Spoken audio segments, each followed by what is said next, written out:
Hello साथियों, जय Hind. Start करते हैं आज की सीरीज। एनटीपीसी चैप्टर है परसेंटेज। ये आप आई होप आपकी तैयारी बहुत अच्छी चल रही होगी, और अगर आपने तैयारी कर ली है तो आइए टेस्ट सीरीज को सॉल्व करते हैं। आप स्पीड और एक्यूरेसी पे बहुत ज़्यादा फोकस करिएगा, और अगर आपने सारे क्वेश्चन के आंसर्स कर लिए हैं, मतलब आंसर्स आ जाएंगे, तो समझिए आपका परसेंटेज तैयार है और अगले चैप्टर की तरफ चलते हैं। फिलहाल स्टार्ट करते हैं अपने परसेंटेज से। पहला चैप्टर है व्हाइट बोर्ड समझ के नॉर्मल समझा क्या?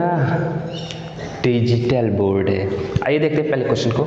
साधारण भिन्न में बदलें 25%। हमेशा याद रखिएगा, देखिए कभी भी प्रतिशत को अगर हटाना है तो 100 से डिवाइड करेंगे, अगर लाना है प्रतिशत में तो 100 से गुणा करते हैं। तो 25% है, हटाना है हमको, तो 25/100 यानी कि 1/4। सीधा सीधा यहाँ देख सकते हैं 16 से 1/6 होता है। अच्छा, सॉल्व करते हैं। 16 3 48, 50/3%। हटाना है तो 100 से मल्टीप्लाई, आगे आंसर आ जाएगा। अगला क्वेश्चन क्या है? प्रतिशत में बदलें। प्रतिशत में अभी जस्ट मल्टीप्लाई करने हैं 100 से मल्टीप्लाई किए, 25 चौके 100, 25%। यहाँ भी 100 से मल्टीप्लाई कर दीजिए, 25 चौके 100, 4 3 12%। यस, लाइक एंड सब्सक्राइब नहीं रुकना चाहिए। आइए देखते हैं अगले क्वेश्चन को। तो नेक्स्ट क्वेश्चन है दशमलव में बदलें। देखो भाई, दशमलव में बदलना है तो परसेंटेज हटाना पड़ेगा। परसेंटेज हटाना है तो 100 से भाग करना पड़ेगा। 2 अंक के पहले दशमलव 32, यहाँ पे भी सेम 0.725। अगला क्वेश्चन है 270 का 80% बताना है। अब का मतलब क्या होता है? गुणा होता है। प्रतिशत मतलब क्या होता है? बट्टे में 100 होता है। भैया सॉल्व कर दो। 40 20 चौक 80, 20 पंचे 100। अब 270 गुणे 4/5 कैंसिल करेंगे, 25 2 बचेगा, 5 चौक 20, 4 चौक 16, 4 पंचे 20, 216 होता है 80%। आइए देखते हैं अपनी अगली क्वेश्चन। तो अगला क्वेश्चन, जैसे कि आपको 20 सेकेंड का समय मिलता है, जल्दी से सॉल्व करके दोनों क्वेश्चन का आंसर बताइए। Time start. 50-40 से कितना प्रतिशत अधिक है? तो यहाँ पे जब भी आपको से और का किसी के साथ मिल जाए, मतलब उसका कंपैरिजन किया गया, और जिसकी कंपैरिजन किया जाता है उसको हम नीचे लिखते हैं। अब ये बताओ, नंबर्स में अगर हम बात करें तो 50-40 से कितना अधिक है? 8। अच्छा, 10 अधिक है। गुणे 100, परसेंटेज निकालने के लिए 0 से 0 कैंसिल, इसको करोगे तो 25% अधिक है। हाँ, कभी कभी ऑप्शन में 125 भी दे सकता है। इसका मतलब जो 50 है वो 40 का 125% है, लेकिन अधिक की बात करेंगे तो 25% आएगा। पी का प्रतिशत 36% है, तो पी बराबर क्या है? तो का मतलब क्या होता है? गुणा होता है। प्रतिशत मतलब बटे 100। 36 है ना, मतलब 36, यानी पी स्क्वायर बराबर 3600, तो पी बराबर 60। आइए देखते हैं अपने अगले क्वेश्चन की तरफ। ओके, ये जो दो क्वेश्चन है, अगर आप में थोड़ा सा कॉमन सेंस अगर देखेंगे, क्वेश्चन देखो सेम है, लगभग थोड़ा सा अंतर है। 10 सेकंड दे रहा हूँ, आंसर इसका जरूर बताओ। बहुत इजी है, बस थोड़ा सा अगर एग्जाम में आ गया ना तो आप घूम सकते हैं, इसीलिए ये क्वेश्चन लाया गया है।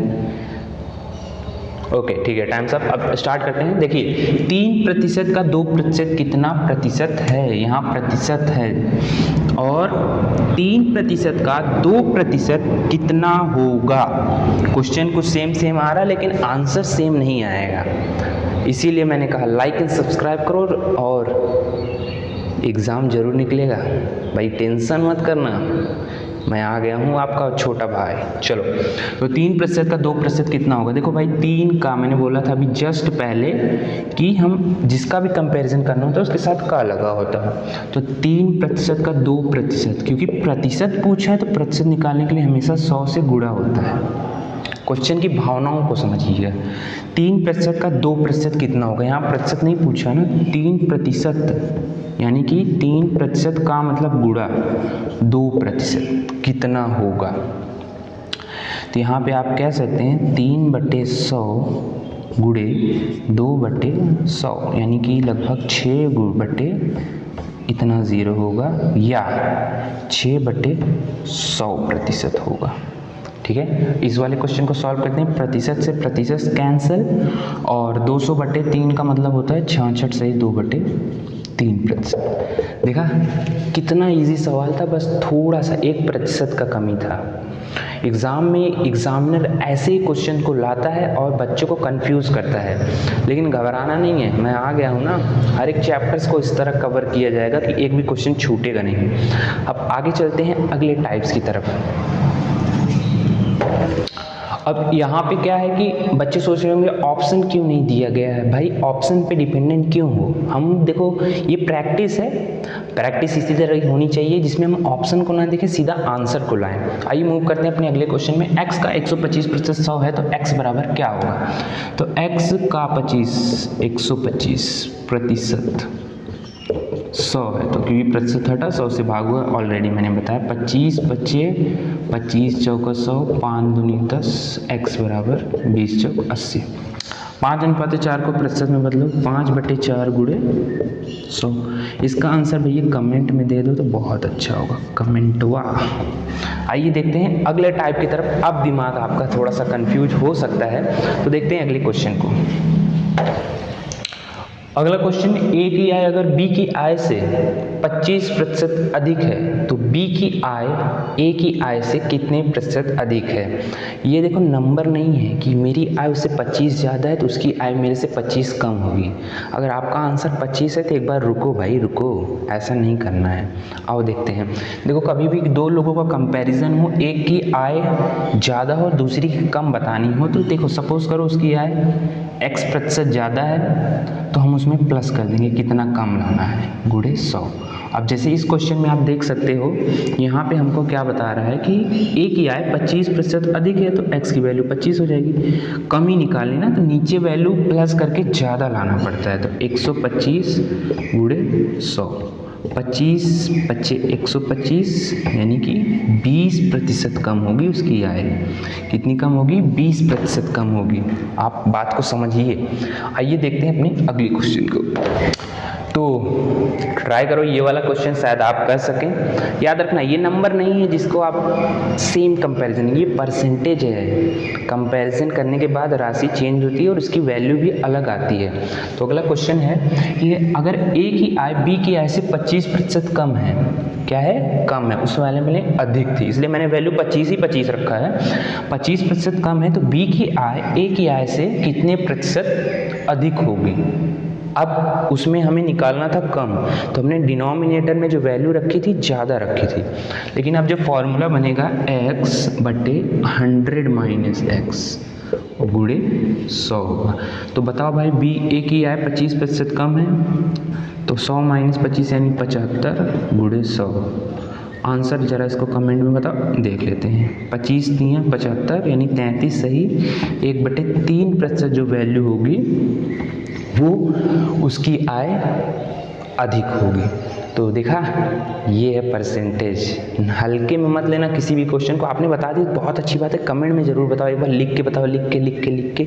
आइए देखते हैं अगले क्वेश्चन की तरफ। अगला क्वेश्चन है यदि चीनी का भाव 10% बढ़ जाए तो कोई व्यक्ति उसकी मात्रा में कितनी कमी ला दे कि जो उसका खर्च है वो अपरिवर्तित है। मान लो कोई व्यक्ति चीनी को हर महीने खरीदने के लिए 100 रुपये खर्च करता था, अब चीनी का भाव कुछ बढ़ चुका है तो वो जो पहले 4 किलो ले जाता हो 5 किलो ले जाता हो कितना केजी कम करते, लेकिन वो 100 रुपये ही खर्च करेगा मंथली के रूप में। तो देखो पहले हम बेसिक समझते हैं क्योंकि इस टाइप के क्वेश्चन को घुमा फिरा के कई अलग अलग तरीक़ों से भी आएगा, अभी जस्ट बताते हैं।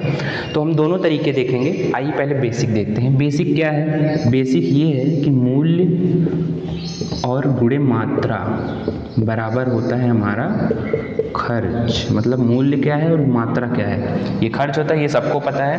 देखो पहले मूल्य हम मान लेते हैं पहले 100 था, अब 10% बढ़ चुका है तो 110। अगर खर्च में कोई भी चेंजेस नहीं लाने हैं तो इसका अपोजिट करना पड़ता है, 110 गुणे 100।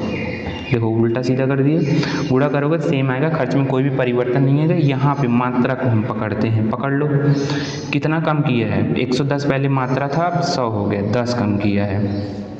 अच्छा कहाँ से किया है, 110 से किया हुआ है, गुणे 100।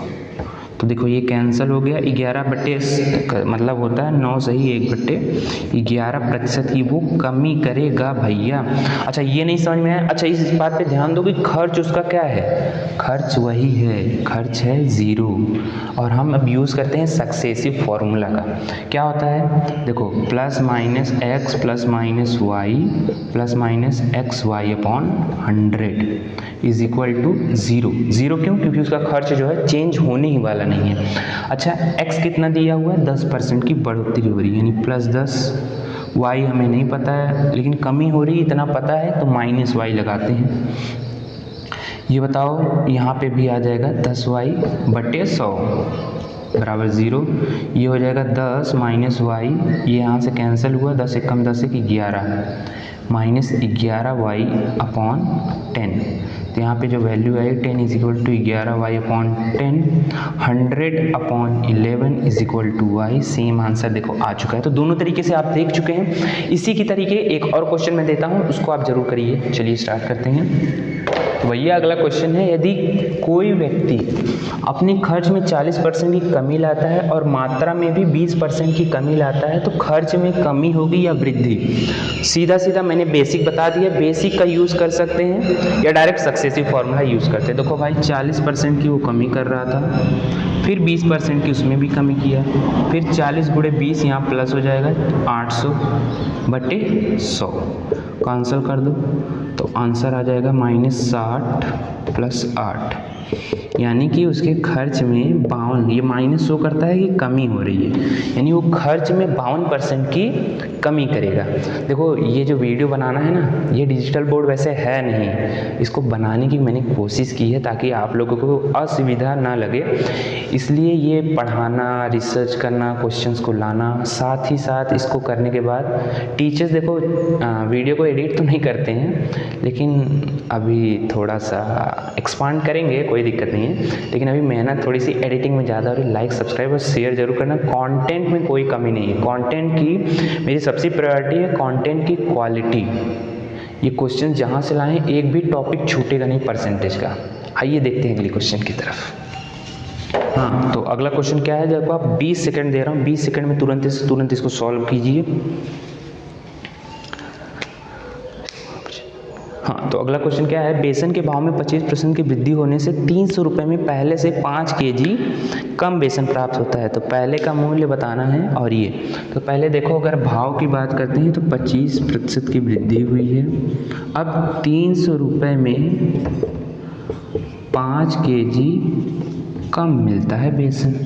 देखो इसको सॉल्व करने जाओगे बहुत लंबा तरीका हो जाएगा। पुराना मूल्य नया मूल्य, एक सिंपल सा फॉर्मूला देता हूँ, P/Q गुणे X/100, ये आ जाएगा भैया आपका नया मूल्य।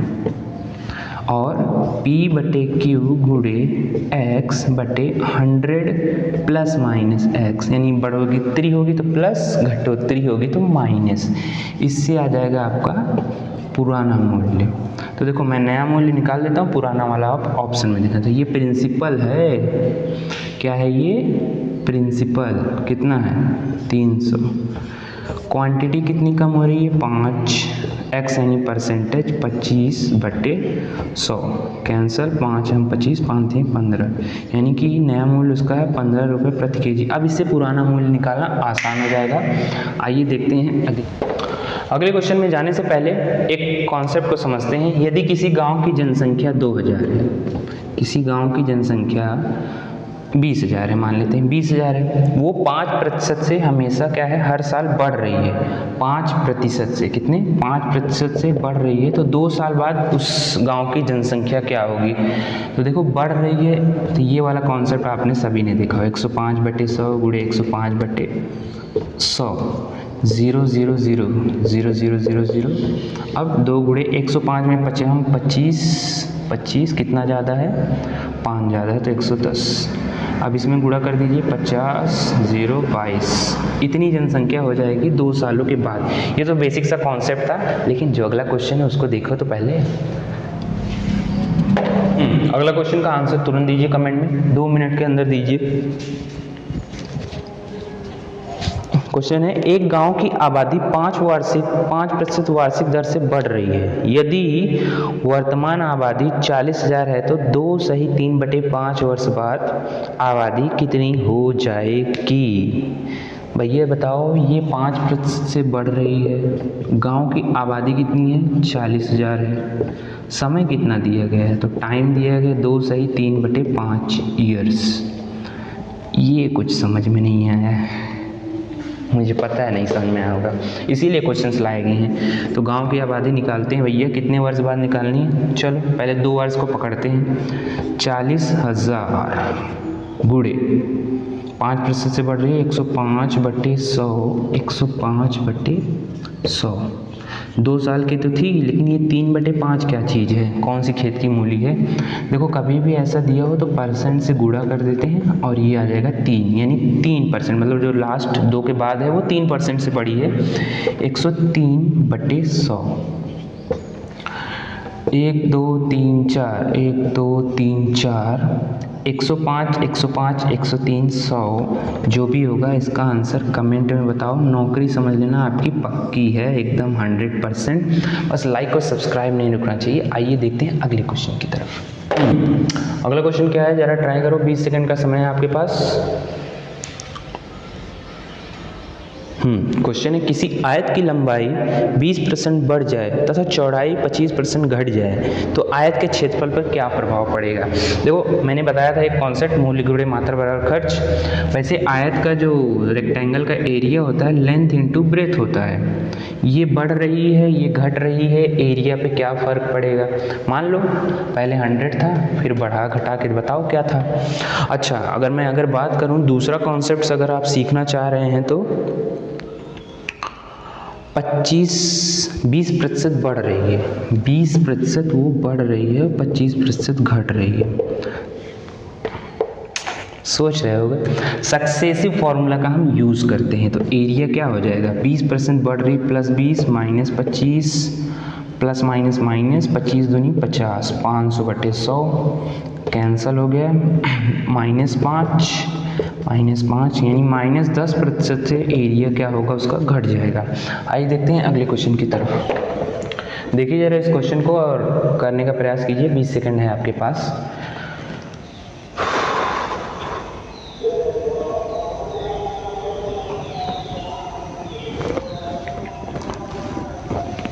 हम्म 75 ग्राम चीनी के घोल में 30% चीनी है, कितनी चीनी और मिलाई जाए कि 70% चीनी हो जाए? देखो भाई पहले तो बात करते हैं 75 ग्राम एक घोल है जिसमें से 30% चीनी, मान लेते हैं घोल जो है पानी और चीनी का है।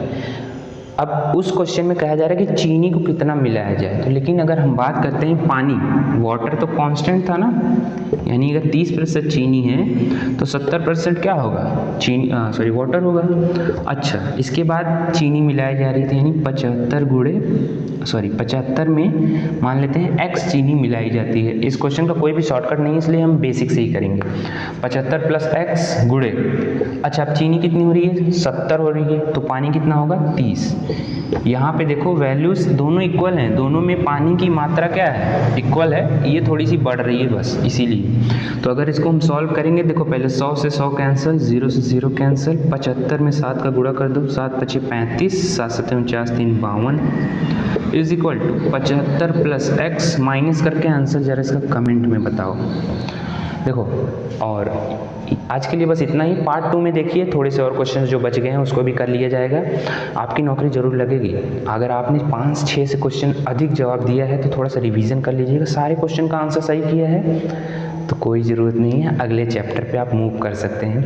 बाकी लाइक शेयर यार थोड़ा सा कर देना, बड़ी मेहनत लगती है, एक तो ढूंढने में, रिसर्च करके क्वेश्चंस लाने पड़ते हैं, दूसरा वीडियो को एडिट करने में घंटों बर्बाद हो जाते हैं। तो एक लाइक सब्सक्राइब और सपोर्ट की ज़रूरत है। हाँ, डिजिटल बोर्ड के लिए अगर आपके पास बहुत सारे पैसे हैं तो का मतलब है